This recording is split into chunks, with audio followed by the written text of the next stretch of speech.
So yun na nga mga ka-office, dito ulit tayo sa Chromox Motors. For today's video, ayan, i-update ko kayo dito sa ating project na FPJ. So update nga pala dito is tapos na yung ating project na FPJ top down. Ayan.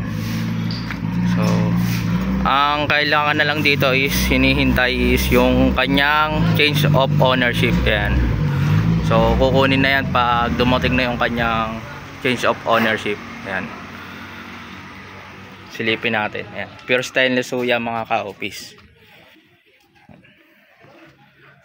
So silipin natin yung kanyang loob.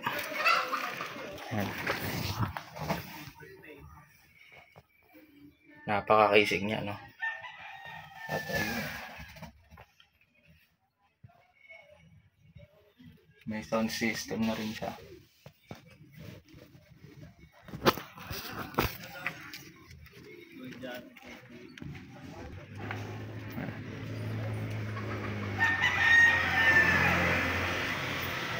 Ayan.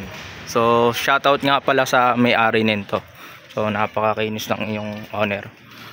Ayan.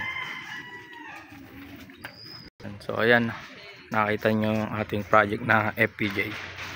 So maraming salamat sa inyong panonood mga ka-office. Ayan, marami pa tayong project dito. Ayan, tulad yan. At ayan, may bagong dumating. So i-restore pa natin to. Ayan. So yung isa nga pala yan. So sisimulan na rin to kinabukasan. Yung Corando. Ayan. Ima-mountain din yung nabiling makina dyan. Ayan. Bukas ima-mountain yun. Saka ang plano nga pala dito is gagawin nilang stainless yung pinakakaha. Ayan. So nakikita nyo naman napakakinis pa ng kanyang kaha. Ayan. Eh kaso mo yun yung gusto na may-ari. So masusunod ang client pa rin natin ang masusunod. Ayan. So kung ako tatanungin niya, ayan, oh, maganda pa naman siya. Eh kaso mo ayun yung gusto ng ating client na yung kanyang kaha gagawing stainless. Ayan, oh. Okay pa naman siya sana. Kaso mo ayun ang gusto ng ating client is gagawin niyang stainless yung kanyang body. Ayan.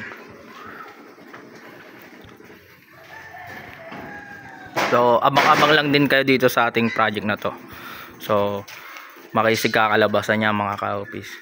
Ayan. So ayan lang muna ang ating video mga ka-office. Maraming salamat sa inyong panonood. At maraming salamat din sa inyong walang sawang pagsuporta dito sa ating vlog. So maraming salamat ho ulit. Ayan.